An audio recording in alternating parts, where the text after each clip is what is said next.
तो hey guys, कैसे हो आप सब? आई होप आप सब अच्छे होंगे। तो आज की हमारी स्टोरी काफ़ी ज़्यादा इंटरेस्टिंग होने वाली है। तो चलिए बिना टाइम वेस्ट किए चलते हैं आज की स्टोरी पर। तो आज की हमारी यह स्टोरी कुचिसाके ओना पर आधारित है, जो जापान के सुनसान गलियों में मौत बनकर घूमती थी और ना जाने इसके दहशत और इसके खौफ से कितने लोग मारे जा चुके थे। और आज भी जापान के सुनसान गलियों में इसके खौफ लोगों के जहन में आज भी दिखते हैं। तो क्या है इसके पीछे की सच्ची स्टोरी, आइए जानते हैं इस कहानी में। तो यह बात 1978 की है, जब जापान में डर का माहौल हुआ करता था। डर एक ऐसी चीज़ का जो है या नहीं पता नहीं था। डर एक ऐसी चीज़ का जो दिखने में तो बहुत सुंदर थी, लेकिन उसके द्वारा दी गई मौत बहुत ज़्यादा खौफनाक हुआ करती थी। डर उसका जिसे जापान के लोग डरते थे। आज हम बात करेंगे कुचिसाके ओना के बारे में। जापान के सुनसान रास्तों या जापान के सुनसान गलियों में कुचिसाके ओना चेहरे पर सर्जिकल मास्क पहने ज़्यादातर बच्चों का ही अपना शिकार बनाती थी। उसका चेहरा सर्जिकल मास्क से ढका होता था और वह बच्चों के पास आकर उनसे पूछती थी, क्या मैं सुंदर दिखाई देती हूँ? सुनने में यह सवाल एक मामूली सा सवाल लगता है, लेकिन इस सवाल का जवाब शायद सबसे मुश्किल हो सकता है, क्योंकि इस सवाल का जवाब आपकी जान भी ले सकता है और बचा भी सकता है। लेकिन समस्या यह है कि इस सवाल का कोई सही जवाब नहीं है, क्योंकि जब कोई इस सवाल का जवाब ना में देता था तो कुचिसाके ओना उस पर कैंची से वार कर देती थी और उसे वहीं मार देती थी। और अगर जवाब हाँ में दिया जाता तो वह अपना सर्जिकल मास्क उतार देती थी और अपना डरावना और बेहद जख्मी चेहरा दिखा देती थी। उसका चेहरा 2 हिस्सों में बटा होता था, मानो किसी ने उसके चेहरे को पूरी तरह से चीर दिया हो। और फिर से वो अपना सवाल दोहराती थी, क्या मैं अब भी सुंदर दिखाई देती हूँ? कुचिसाके ओना का डरावना चेहरा देखने के बाद अगर कोई उसके सवालों का जवाब हाँ में देता तो वह उसी समय उसे मार देती थी। और यदि उस व्यक्ति का जवाब हाँ में होता तो भी कुचिसाके ओना अपनी कैंची से जवाब देने वाले के चेहरे पर भी अपने जैसा घाव बना देती थी, जिससे लोगों की वहीं मौत हो जाती थी। जापान में 1970 के पूरे दशक में इस खौफनाक बला की दहशत इतनी थी कि लोग अपने बच्चों को घर से बाहर नहीं जाने देते थे। और तो और लोगों ने अपने बच्चों को स्कूल भेजना भी बंद कर दिया था। कुचिसाके ओना के शिकार बने बच्चे और कुछ अन्य लोगों की खबरों से वहाँ के अखबार भरे रहते थे। जापान के ऐसे बहुत से लोग थे जिन्होंने यह दावा भी किया कि उन्होंने कुचिसाके ओना नाम की इस आत्मा को देखा है। उन दिनों इस खतरनाक चलती फिरती मौत की दहशत इतनी ज़्यादा बढ़ चुकी थी कि जापान सरकार को स्कूली छात्रों को पुलिस प्रोटेक्शन तक देनी पड़ी थी, ताकि वहाँ के बच्चे बेखौफ होकर स्कूल आ जा सके। लेकिन फिर भी कुचिसाके ओना ने अनेक बच्चों को अपना शिकार बनाया। लेकिन वे ऐसा क्यों करती थी? तो यह कहानी शुरू होती है जापान के यान पीरियड के दौरान। यही लगभग 1200 से 800 साल पहले की बात है। जापान के एक छोटे से गांव में बहुत खूबसूरत औरत रहती थी, जिसे अपनी खूबसूरती पर बहुत ज़्यादा नाज हुआ करता था।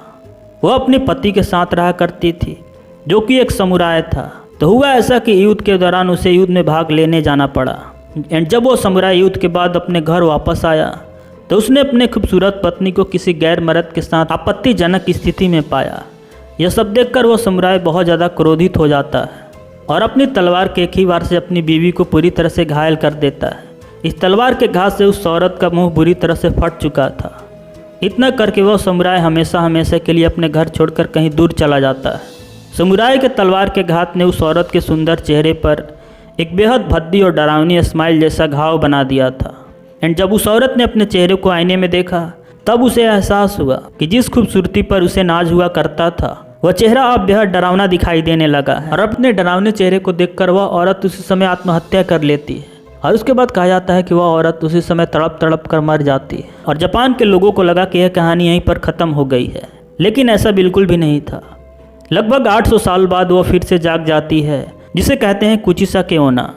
आज भी जापान के कई लोगों का यही मानना है कि कुचिसाके ओना आज भी जापान की सुनसान गलियों में घूम रही है और अपने अगले शिकार की तलाश में है। हालांकि कुचिसाके ओना के देखे जाने की पहली घटना एक बूढ़ी औरत के साथ घटी थी। तो हुआ ऐसा कि उस समय जापान में टॉयलेट नहीं हुआ करते थे।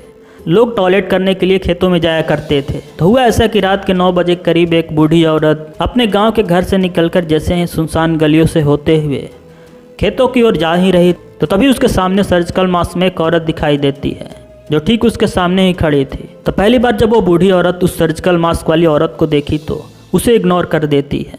और जैसे ही उसके सामने जाती है वो उसी समय उस बूढ़ी औरत से अपने सवाल को दोहराती है कि क्या मैं सुंदर दिखाई देती? जब वो बूढ़ी औरत उस औरत के सवाल को सुनती है उसे बहुत ज़्यादा हैरानी होती है। वो अपने जवाब को हाँ में देती है। एंड जैसे ही वह हाँ में अपने जवाब को सुनती है उसी समय अपने चेहरे से वह सर्जिकल मास्क को हटा देती है।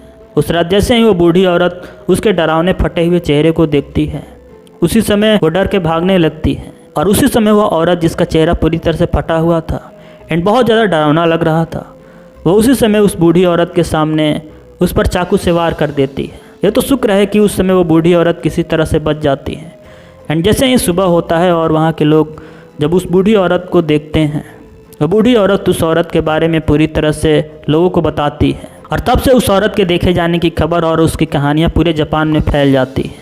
उसके डर की दहशत लोगों के मन में इतना ज़्यादा बैठ चुका था कि लोग शाम होते ही अपने अपने घरों में कैद हो जाते। लोग अपने घरों से बाहर देखना भी पसंद नहीं किया करते थे। तो आज भी जापान के कुछ ऐसे लोग हैं जो शहर से दूर दराज इलाके में रहते हैं। उनका यही मानना है कि आज भी सुनसान गलियों में रात के समय यदि कोई आता है तो कुछ ही साके होना उसे दिखाई दे देती है। हालांकि इस बात में कितनी सच्चाई है तो कोई नहीं जानता, लेकिन जो भी था 1970 के दशक में इस वाला ने पूरे जापान को हिलाकर रख दिया था। और आज भी जापान के सुनसान गाँव में या फिर जापान के सुनसान गलियों में इसे देखे जाने की बातें होती रहती है।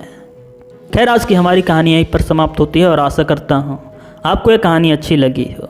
तो आप इसके बारे में क्या सोचते हैं, आप अपनी राय हमें कमेंट बॉक्स में बता सकते हैं। तो मिलते हैं किसी और रियल स्टोरी के साथ किसी और वीडियो में। तब तक बाय एंड टेक केयर।